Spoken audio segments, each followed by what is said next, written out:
ठरलं. तर मग या मालिकेच्या आजच्या भागामध्ये सायली मधुभाऊंना म्हणते, मधुभाऊ सांगा ना, माझा आणि तन्वीचा काही संबंध आहे का? अहो, ती मुलगी मला सतत अस्पष्ट दिसत असते. सतत मला तिच्या असण्याचा भास होत असतो. मला सतत तिचं अस्तित्व जाणवत असतं. माझा आणि तिचा आवाज अगदी सारखा आहे असंच वाटत असतं. असं वाटतं की तीही माझ्या खूप जवळची व्यक्ती आहे. मधुभाऊ सांगा ना, काय आहे आम्हा दोघींचा संबंध? असं म्हणत सायली मधुभाऊंना प्रश्न विचारत असते, परंतु मधुभाऊ काहीच बोलत नसतात. ते डोळ्यांची हालचाल करत नसतात, परंतु पायाची आणि हाताची हालचाल करत असतात. मग सायलीचं काही त्याकडे लक्ष नसतो आणि त्याचवेळी तिथे अर्जुन आणि कुसुमताई येतात. तर सायली त्यांना म्हणते, अरे, तुम्हा दोघांचं काम एकदम झालं आणि इतक्या लवकर? तर आता कुसुमताई सायलीला म्हणतात, हो अगं, फोनवर बोलायला कितीसा वेळ लागतोय, पण तू असं का विचारतेस? आम्ही आलेलं तुला आवडलं नाहीये का? तर अर्जुन म्हणतो, मी आलेल आवडले, पण तुमचं काही माहीत नाही. तर आता कुसुमताई अर्जुनला म्हणतात, ओ, असं म्हणत ती अर्जुनला काही बोलणार. तर सायली म्हणते, कुसुमताई, तुम्हा दोघांचं काय चाललंय? हे हॉस्पिटल आहे, ती तरी गोष्ट लक्षात ठेवा.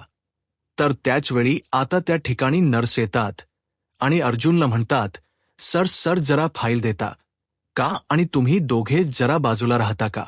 कारण आता सर व्हिजिटला येतायत. आता सायली मनाशीच म्हणते, मधुभाऊंनी मला माझ्या प्रश्नाचं उत्तर दिलं असतं, पण हे दोघे आल्यामुळे आता मधुभाऊ काहीच बोलणार नाही.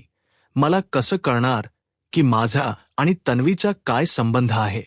तर दुसरीकडे आपल्याला पाहायला मिळतं, ज्या व्यक्तीने सायलीचा फोटो काढलेला असतो ती व्यक्ती आता हॉस्पिटलपर्यंत तर पोहोचलेली असते, परंतु आता विंडोतून इकडे सायली, कुसुमताई आणि मधुभाऊ यांच्यावर लक्ष ठेवून असते. तर दुसरीकडे सुभेदारांच्या घरी आपल्याला पाहायला मिळतं, कल्पनाताई गोलूला सांभाळत असतात आणि आता ते आपल्या रूममध्ये घेऊन येतात. तर प्रतापराव म्हणतात, अरे गोलू. तर आता कल्पनाताई म्हणतात, बघ गोलू, आपण कुठे आलोय? आजी आजोबांच्या रूममध्ये. तर आता प्रतापराव गोलूला घेतात आणि म्हणू लागतात, काय रे बाळा, कसा आहेस आता? तर आमचा गोलू खूप हुशार झालाय कल्पना. तुला एक सांगू का? मला ना याचं गोलू हे नाव खूप आवडले, अगदी त्याच्या गालासारखंच. असं म्हणत प्रतापराव आता गोलूला जवळ घेतात, त्याचे लाड करतात आणि म्हणतात, अगं, पण याची आई कुठे गेली आहे? झोपलीये का? आराम करतीये का? तर कल्पनाताई म्हणतात, नाही हो, ती मैत्रिणीकडे गेली आहे.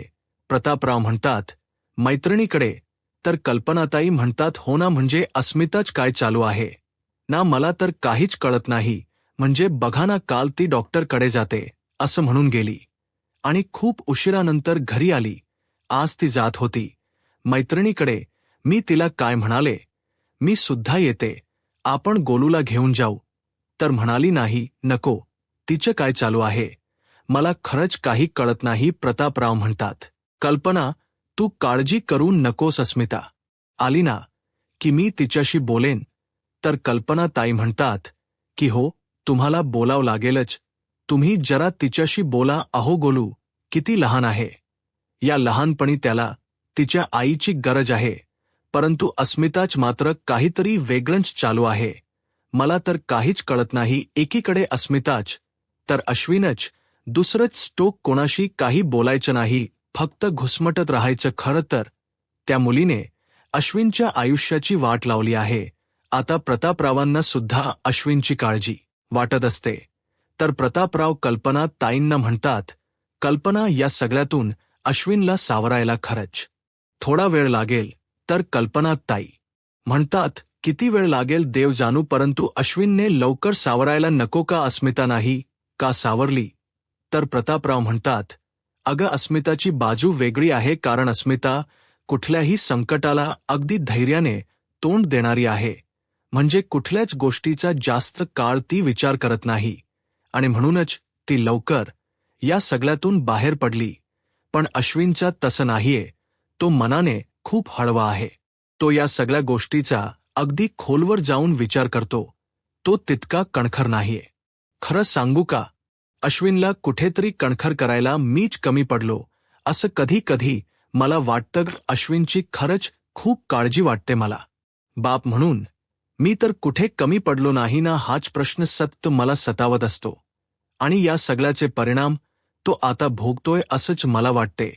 तर कल्पनाताई म्हणतात, काही बोलताय तुम्ही आणि तुम्ही या सगळ्या स्वतःला दोष का देताय हो. या सगळ्यात तुमची काहीही चूक नाही, माझीच चूक आहे. मी उगाचच हा विषय तुमच्या समोर काढला. कल्पनाताई प्रतापरावांना म्हणतात, तुम्ही जे बोललात ना तेच अगदी बरोबर आहे. आपण अश्विनला थोडा वेळ द्यायला हवा. आता प्रतापराव सुद्धा अश्विनचा विचार करत असतात. तर दुसरीकडे हॉस्पिटलमध्ये आपल्याला पाहायला मिळतं की डॉक्टर सायलीला आता मधुभाऊंच्या हेल्थ बद्दल सांगत असतात. डॉक्टर सायलीला म्हणतात, तुमच्या पेशंटच्या हेल्थबद्दल सर्व रिपोर्ट हे पहिल्यापेक्षा फारच छान आले आहेत.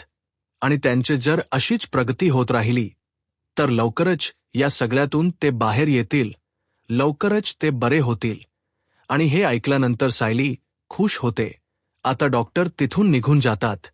तर त्यानंतर कुसुमताई सायलीला म्हणतात, बरं सायली, आता तू घरी जा. या अवस्थेत तू जास्त वेळ हॉस्पिटलमध्ये थांबू नकोस. तर सायली म्हणते, पण कुसुमताई, मधुबाऊंना पाहून त्यांच्याशी बोलून अगं मनच वाढलं नाहीये. तर कुसुमताई म्हणतात, अगं हो, पण एक दिवसा आड तू इथे येतच होतीस ना. पण आता पुढचे काही महिने या वातावरणापासून दूरच राहा. सत हॉस्पिटलमध्ये नको येऊस, कारण हे वातावरण या दिवसात तुला योग्य नाही. आता कुसुमताई सायलीला समजावतात. तर आता अर्जुन सायलीला म्हणतो, बायको आपण निघूयात आता. सायली मधुभाऊंना म्हणते, मधुभाऊ येते हा. तर त्यानंतर कुसुमताई अर्जुनला म्हणतात, अर्जुन सर, माझ्या साऊची काळजी घ्या, नाही तर गाठ माझ्या अशी आहे.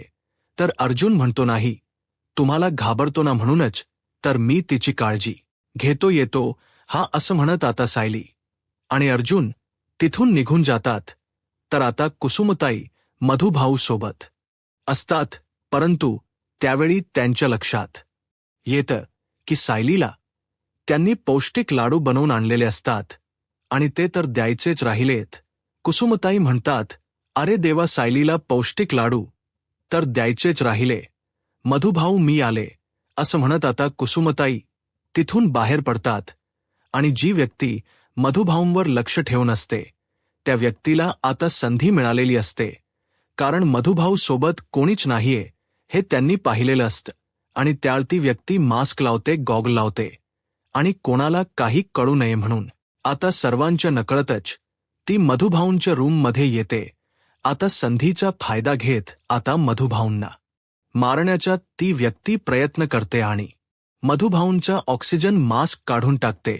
आता ऑक्सिजन मास्क काढल्यामुळे मधुभाऊंना श्वास घ्यायचा त्रास होत असतो आणि मधुभाऊंना होणारा त्रास पाहून ती व्यक्ती मात्र खुश होते आणि पुन्हा एकदा तिथून कोणी येण्या अगोदर निघून जाते. इथे नर्स एका पेशंटशी बोलत असतात आणि त्यानंतर पुन्हा एकदा त्या नर्स ज्यावेळी मधुभाऊंच्या रूममध्ये जातात त्यावेळी मात्र त्यांना धक्काच बसतो. कारण पेशंटच्याच म्हणजे मधुभाऊंचा ऑक्सिजन मास्क काढलेला असतो. आता ती नर्स घाईघाईने ऑक्सिजन मास्क लावते आणि म्हणू लागते, पेशंटच ऑक्सिजन मास्क कोणी काढला असेल, कोण आलं असेल इथे. आणि म्हणूनच ती बाहेर येऊन पाहते तर बाहेर कोणीच नसतं. नर्सला धक्का बसतो की नक्की कोणी केलं असेल. आणि आता नर्स पुन्हा एकदा मधुभाऊच्या रूममध्ये निघून जाते. तर दुसरीकडे आपल्याला पाहायला मिळतं की आता अस्मिता ही चैतन्याला भेटण्यासाठी कॅफेमध्ये आलेली असते.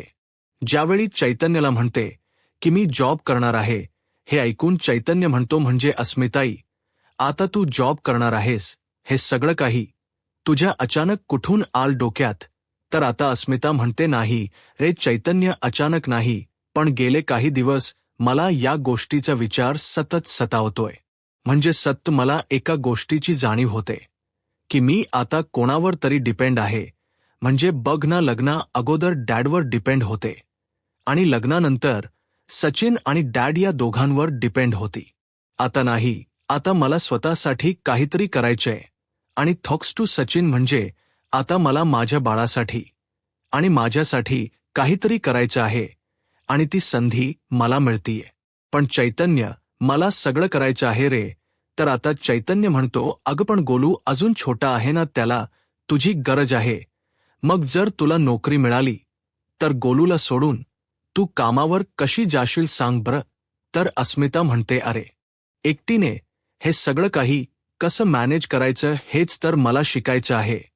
आणि हे जर सगळं काही मी मॅनेज करू शकले ना, तरच मी स्मितला एकटीने लहान असं मोठं करू शकते आणि तो कॉन्फिडन्स मला मिळेल. अस्मिता म्हणते, पण हे सगळं काही मला जमेल की नाही ही तर शंका मनात आहेच. तर चैतन्य म्हणतो, एक मिनिट, तू हे करणार हे तू ठरवलेस की नाही? मग तू ते करणार, मला खात्री आहे तू ते करून दाखवणार. असं म्हणत आता चैतन्य अस्मिताला विश्वास देतो. चैतन्य अस्मिताला पुढे म्हणतो, आता तर गोलू म्हणजे तुझी ताकद आहे. तू तर अख्ख्या जगाशी लढू शकतेस. खरं सांगू का अस्मिताई, तुझी ही आयडिया मला आवडली. हा म्हणजे तुझ्यातला हा कॉन्फिडन्स आणि तू घेतलेला निर्णय, हे सगळ्याच गोष्टी मला खूप आवडल्यात. अस्मिता म्हणते, थँक यू चैतन्य. पण माझ्या या नोकरीबद्दल ऐकून तुला धक्का बसला होता ना? तर चैतन्य काही बोलण्या अगोदर अस्मिता म्हणते, एवढं हसू नये. तू मात्र खंबीरपणे माझ्या पाठीशी उभा राहिलास, पण अजून एक हेल्प करशील का? तर चैतन्य म्हणतो, बोला मॅडम. तर अस्मिता चैतन्यला म्हणते, चैतन्य, एवढ्यात खरी कोणाला काही सांगू नकोस, म्हणजे मम्मा आणि डॅडाला काही सांगू नकोस, कारण त्यांना जर हे कळालं तर ते मला करू देणार नाहीत. चैतन्य म्हणतो, बस एवढंच ना? मग कशाला काळजी करतेस? मी कोणाला काही सांगणार नाही. पण हो, खरी जर कळालं आणि त्यांनी जर तुला नोकरीसाठी नकार दिला तर मी त्यांना समजावेन. त्यांना सांगेन की अस्मिताईने ठरवलेला निर्णय हा योग्य आहे आणि आता तिला पुढे जाण्यापासून कोणीही थांबवू शकत नाही. आता चैतन्याच्या लक्षात येतात. चैतन्य म्हणतो, अस्मिताई, आमचे खानविलकर म्हणून एक क्लायंट आहेत आणि दुसरे एसके एंटरप्राइजेस आहेत. त्यांच्याकडे वॅकन्सी आहे. मी त्यांना एकदा विचारू का? असं म्हणत आता चैतन्य या सगळ्याबद्दल अस्मिताशी बोलत असतो. दोघांची ही चर्चा चालू असते. तर त्यानंतर चैतन्य अस्मिताला म्हणतो, चल कॉफी घे. तर अस्मिता म्हणते, थँक यू चैतन्य. तर इकडे हॉस्पिटलमध्ये आपल्याला पाहायला मिळतं, कुसुमताई सायलीला पौष्टिक लाडू देतात आणि म्हणतात, घे आणि हो, वेळेवर खा आणि हो, यानंतर बाळ झाल्यावर मी तुम्हा दोघांसाठी अजून खूप काही करणार आहे. तुझ्यासाठी डिंकाचे लाडूही बनवणार आहे. खरंच सांगू का सायली, मधुभाऊ जर बरे असते ना, तर मी तुला आश्रमातच घेऊन गेले असते बाळंपणासाठी. खरं सांगू का सायली काकू तर म्हणतच होत्या की तिला घेऊन ये, पण माझी कामानिमित्त पुणे मुंबई अशी धावपळ होते ना, मग मी जर तिथे नसले तर मग तुझी काळजी घ्यायला तसं कोणी तिथे नसतं आणि एकट्या काकूंना हे सगळं काही झेपणार नाही ना. आता तेवढंसं त्यांना जमतही नाही. पण सायरी हो, तुझं डोहाळे जेवण मात्र आपण आश्रमातच करायचं आहे. अगदी थाटात करायचं. आश्रम संपूर्ण सजवायचं आहे. तुझे ते फोटोही काढूया आता आपण नावेत वगैरे बसलेले. अगदी अगदी थाटात सगळं काही करायचं आहे. असं बोलत असताना कुसुमताईंच्या डोळ्यामध्ये अश्रूही असतात. हे सगळं काही अर्जुनलाही कळत असतं. अर्जुन म्हणतो, आणि डॉक्टर काय म्हणालेत लक्षात आहे ना, की मधुभाऊ लवकरच बरे होतील. सायली खुश होते आणि अर्जुनला म्हणते, तुमच्या तोंडात साखर तर पडो. तर त्यानंतर आता सायली कुसुमताईंना म्हणते, कुसुमताई, आता एवढ्या तू या सगळ्या गोष्टींचा विचार करू नकोस. तू फक्त आता मधुभाऊंची काळजी घे. कुसुमताई म्हणतात, हो, तू अजिबात काळजी करू नकोस. तर अर्जुन म्हणतो, बरं, तुम्हाला कुठे जायचं आहे का? म्हणजे आमची गाडी चालेल ना? तर आता कुसुमताई म्हणतात, इतकं वाकड बोलायची काही गरज नाहीये, मी येते. असं म्हणत सायली, कुसुमताई आणि अर्जुन तिथून निघत असतात. पण त्याच वेळी त्या ठिकाणी सिस्टर येतात आणि म्हणू लागतात, मिस्टर सुभेदार, तुम्हाला डॉक्टर डॉनी बोलावलं आहे. तर अर्जुन विचारतो, का, काय झाले? तर आता त्या म्हणू लागतात, तुम्हाला पेशंटबद्दल त्यांना काहीतरी सांगायचं आहे. आता हे ऐकून सायदी, अर्जुन आणि कुसुमताई यांना धक्काच बसतो. तर दुसरीकडे आपल्याला पाहायला मिळतं महिप्त शिखरेनी आता बहुगुणी बाबांची दीक्षा घेतलेली असते. तर सर्व भक्तजन तिथे जमतात आणि बहुगुणी बाबा की जय, महिप्त बाबा की जय असं म्हणत घोषणा देत असतात. त्याचवेळी एक ताई येतात आणि महिप्त शिखरेच्या पायाशी शरण येत म्हणतात, महिप्त बाबा मला वाचवा, माझा संसार वाचवा. महिप्त शिखरे म्हणतात, काय झालंय? तर त्यावेळी त्या ताई म्हणू लागतात, माझा नवरा भरपूर दारू पितोय, भरपूर त्रास देतोय बाबा, तुम्हीच या सगळ्यातून त्याला वाचवा, या सगळ्यातून तुम्ही त्याला बाहेर काढा, मी तुम्हाला शरण आले, माझा संसार वाचवा बाबा, माझा संसार वाचवा. तुम्ही काहीही करा पण माझ्या नव्याला थोडी तरी अक्कल द्या, त्याच्या डोक्यात काहीतरी अक्कल घाला. तर त्यावेळी महिप्त शिखरे त्यांच्या गळ्यातील माळ काढतात आणि आता बहुगुणी बाबांच्या समोर ठेवतात, काहीतरी मंत्र पुटपुटतात आणि त्यानंतर ती माळ त्या ताईंच्या हातात देत म्हणतात, ही माळ त्याच्या गळ्यात घाल आणि हे भस्म नकळत त्याला जेवणात द्यायचं आहे. आता तो या सगळ्यातून बाहेर पडेल, चांगल्या मार्गाला लागेल. हे ऐकताच त्या ताई खुश होतात, महिप्त शिखरेचा आशीर्वाद घेतात आणि पुन्हा एकदा दरबारात एकच घोषणा होते, ते म्हणजे महिप्त बाबा की जय, बहुगुणी बाबा की जय. आता मात्र सचिन तिथे येतो आणि सगळ्यांना शांत करत म्हणतो, गप्प बसा, काय चाललं हे सगळं काही? अण्णा अहो, मला तरी वाटलं होतं की हे सगळं काही पोलिसांना दाखवण्यापुरतं चालू आहे, पण तुम्ही तर आता या सगळ्या गोष्टी अगदी मनावर घेतलाय आणि स्वतःच आता महिप्त बाबा बनलाय. हे सगळं काही कशासाठी? काय चाललंय तुमच्या लोकांना चांगला मार्ग वगैरे दाखवायचं नक्की हे सगळं काही चालू आहे? तर महिप्त शिखरे सचिनच बोलणं शांतपणे ऐकून घेतात आणि त्यानंतर म्हणतात, कसं आहे, आपण जर जगाचं कल्याण केलं तर थोडं आपलं सुद्धा कल्याण होईल. तर सचिन म्हणतो, हो असं जर असेल ना तर आता माझं सुद्धा थोडं कल्याण करा ना. त्या सुभेदार कुटुंबाने माझी नाचके केली आहे, मला तिथे पोटगी द्यावी लागली, त्या सगळ्यांना धडा शिकवायचा सोडून तुम्ही हे सगळं काय करत बसलाय? तर महिप शिखरे सचिनला म्हणतात, ये बस. सचिन म्हणतो, काय? तर महिप शिखरे म्हणतात, हो बस. आता सचिन खाली बसतो. महिप शिखरे म्हणतात, बाबांना शरण ये, बघ सगळे मार्ग मोकळे होतील, यातून तू बाजूला येशील, बाहेर पडशील. तर आता सचिन तिथे गप्प बसून असतो. तर महिप शिखरे आता तिथे असणार भस्म घेतात, सचिनच्या डोक्याला लावतात आणि म्हणतात, हे घे बहुगुणी बाबांचा भस्म, रोज लाव, बघ तुला मार्ग सापडेल. आता मात्र सचिन म्हणतो, अण्णा मला या भस्माची गरज नाही, हे भस्म वगैरे आहे ना ते तुम्ही तुमच्या या भक्तांना द्या, मला याची काहीही गरज नाही. पण अण्णा तुम्ही काय होताय आणि काय केले तुम्ही हे मला तर हे तुमचं अजिबातच पटलेलं नाही, तुमच्याशी बोलण्यात ना काही अर्थच नाही. असं म्हणत सचिन आता रागानेच तिथून निघून जातो.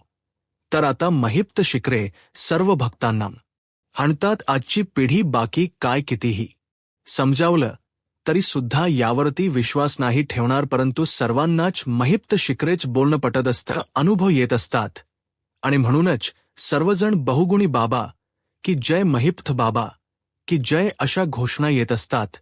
तर दुसरीकडे हॉस्पिटलमध्ये आपल्याला पाहायला मिळतं अर्जुन, सायली आणि कुसुमताई आता डॉक्टरांशी बोलण्यासाठी आलेले असतात. तर अर्जुन विचारतो, डॉक्टर नक्की काय झालंय, काही प्रॉब्लेम आहे का? तर डॉक्टर म्हणतात, पेशंटच्या हेल्थबद्दल काही प्रॉब्लेम नाहीये, पण आत्ताच आपल्या समोर एक मोठा प्रॉब्लेम आलाय, तुम्ही प्लीज शांतपणे ऐकून घ्या. आता मात्र सायली घाबरते आणि म्हणते, एवढं नक्की काय झालंय डॉक्टर? तर डॉक्टर नर्सला म्हणतात, नर्स असं म्हणत आता जो काही प्रकार घडलाय तो नर्सला सांगायला सांगतात. तर नर्स सायली, अर्जुन, कुसुमताई यांना म्हणतात की आताच मी पेशंटच्या खोलीमध्ये गेले होते आणि ज्यावेळी मी खोलीमध्ये गेले त्यावेळी मी पाहिलं की पेशंटचा ऑक्सिजन मास्क कोणीतरी काढून बाजूला ठेवला होता आणि पेशंटला होणारा तो त्रास, हे सगळं ज्यावेळी सायली, अर्जुन ऐकतात त्यावेळी त्यांना मोठा धक्का बसतो. अर्जुन म्हणतो, काय? तर आता सायली डॉक्टरांना प्रश्न करत म्हणते की डॉक्टर, मधुभाऊ आता बरे आहेत ना? त्यांना काही झालं तर नाही ना. तर डॉक्टर म्हणतात, हो आता ते ठीक आहेत. कारण नर्स तिथे वेळेवर पोहोचल्यात. तर आता अर्जुन मात्र चिडतो आणि म्हणू लागतो, पण तो जर मास्क लावला नसता तर मधुभाऊंच्या जीवाला धोका पोहोचला असता. त्यांना धोका निर्माण झाला असता. हे सगळं काही कोणीतरी मुद्दामहून केलं आहे. कोणीतरी मुद्दामहून त्यांच्यावर अटॅक केला आहे. तुमच्या हॉस्पिटलमध्ये असा प्रसंग घडतोच कसा? कोणीतरी पेशंटच्या रूममध्ये जातंय, त्याच्या जीवावर उठतंय. हा प्रसंग येण्याची वेळ तुमच्या हॉस्पिटलमध्ये, असं म्हणत आता अर्जुन मात्र या सगळ्याला डॉक्टरांना दोष देत असतो. आणि अर्जुन म्हणतो, म्हणजे तुमच्या हॉस्पिटलमध्ये नीट पेशंटवर लक्ष ठेवला जात नाही का? पेशंटची काळजी घेतली जात नाही का? आता कुसुमताई सुद्धा चिडतात आणि डॉक्टरांना म्हणतात, काय हो, एवढ्या विश्वासाने आम्ही मधुभाऊंना तुमच्या हॉस्पिटलला ठेवलं. आम्हाला जमेल तसं आम्ही अधूनमधून येत जात असतो, पण तुमची काहीच जबाबदारी नाहीये का? म्हणजे आम्ही या ठिकाणी 24 तास बसून राहायचंय का? तुम्ही काहीच काळजी घेणार नाहीयेत का? तर डॉक्टर म्हणतात, नाही नाही, असं नाहीये.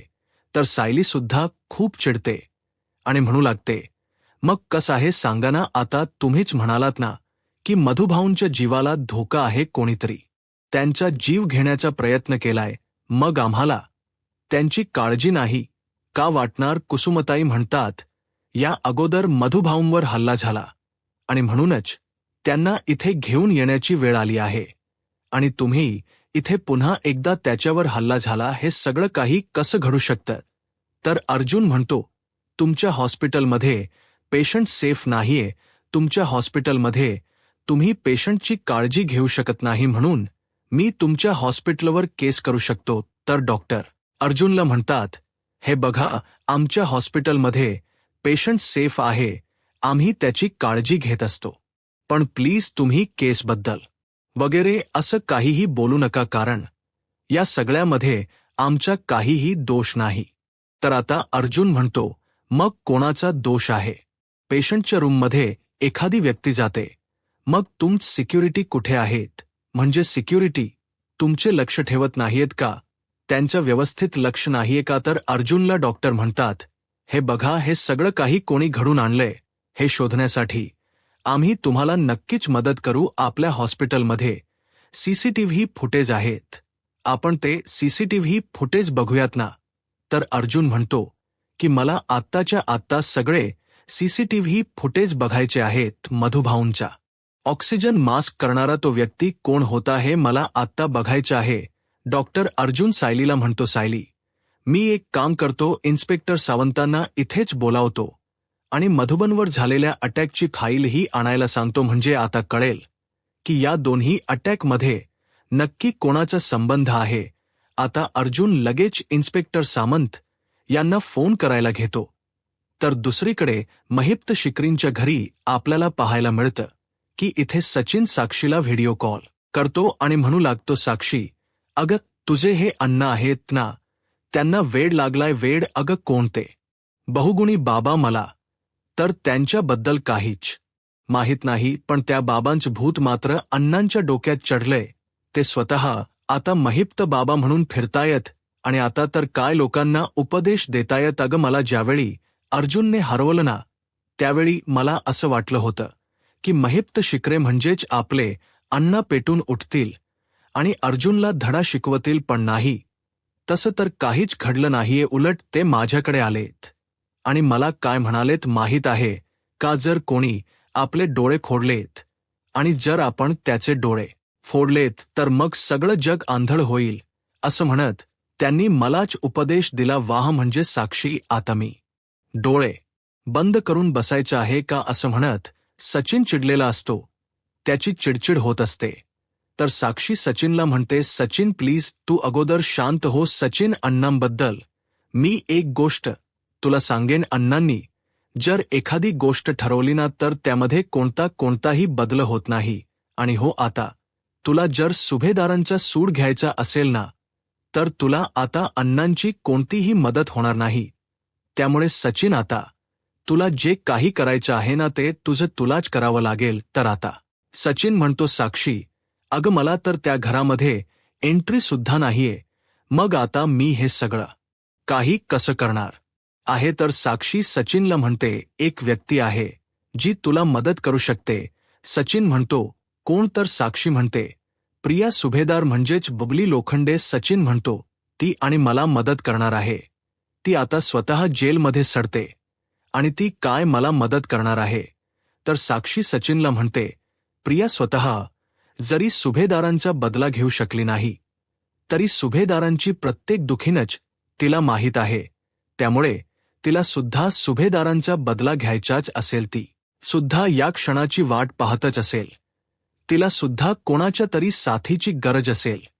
आणि सचिन, तुला तर माहीत शत्रूचा शत्रू तो आपला मित्र. आणि जर सचिन, तू आणि प्रिया म्हणजेच बबली लोखंडे एकत्र आलात तर मग सुभेदारांना कोणीच वाचवू शकत नाही. आता साक्षीच हे बोलणं सचिनला पटतं. सचिन म्हणतो, हो यार, हे तर माझ्या लक्षातच आलं नाही. पण हा साक्षी शिकरे, तू शोभतेस. कधी कधी महिप्त शिकरेची लेक, पण आत्ताच्या महिप्त शिक्यांची नाही, जे पांढरे कपडे घालून वावरतायत. पहिले महिप्त शिकरे, त्यांची तू मुलगी शोभतेस. तर दुसरीकडे हॉस्पिटलमध्ये आपल्याला पाहायला मिळतं, आता इन्स्पेक्टर सावंत आलेले असतात आणि आता सर्वजण सीसीटीव्ही फुटेज चेक करत असतात.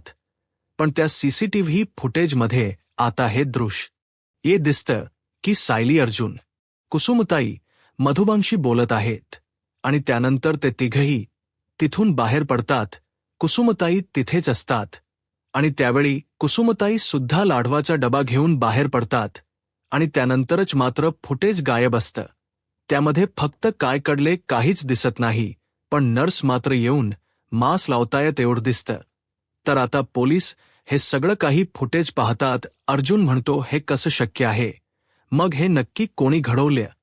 त्यावेळी इन्स्पेक्टर सावंत म्हणू लागतात की नक्कीच या सगळ्याशी कोणीतरी आहे की ज्यांनी मधलं सीसीटीव्ही फुटेज हे डिलीट केलं आहे. तर दुसरीकडे हे सगळं काही ती व्यक्ती ऐकत असते आणि म्हणू लागते, हे सगळं काही कोणी केले? ते सीसीटीव्ही फुटेज डिलीट कोणी केले हे तुम्हाला कधीच कळणार नाही. तर येणाऱ्या पुढील भागामध्ये आपल्याला पाहायला मिळतं, अर्जुन बरोबर ओळखतो की हे सगळं काही करण्यामागे नक्कीच सिक्युरिटी यांचा हात असू शकतो. अर्जुन त्यांना ज्या विचारतो, पण ते काही खरं सांगत नसतात. अर्जुन म्हणतो, तू त्या माणसाला मिळून आहेस ना? ते सीसीटीव्ही फुटेज डिलीट करण्यासाठी तूच त्याला मदत केली आहेस ना? असं म्हणत अर्जुन त्याची कॉलर पकडतो. परंतु इकडे मात्र या सगळ्यात सायलीला त्रास होऊ लागतो आणि हे सगळं काही अर्जुनच्या लक्षात येतं. तर दुसरीकडे सायली ज्यावेळी किल्लेदारांच्या घरी जाते, जेवायला बसते, त्यावेळी मात्र सायलीच्या डोक्यात वेगळेच विचार चालू असतात. आपल्याला मधुबांशी बोलता आलं नाही, आपल्याला आपल्या प्रश्नाचं उत्तर मिळालं नाही, हे सगळं तिच्या डोक्यात चालू असतं. आणि हे आता रविराज सरांनाही कळतं. रविराज सर सायलीला म्हणतात, मनात जे काही असेल ना ते बोलून टाक. तर सायली मनाशीच म्हणते की ही ज्या व्यक्तीची वाट पाहतायत त्यांचीत नवी ही मीच असेन असं मला का वाटते आणि याबद्दल मी यांच्याशी कसं बोलू? तर आता सायली तिच्या मनातील भावना रविराज सरांसमोर व्यक्त करेल आणि आता रविराज सर ओळखू शकतील का की हीच आपली तन्वी आहे. यूट्यूब चॅनलला सबस्क्राईब करा आणि व्हिडिओ लाईक करा. धन्यवाद.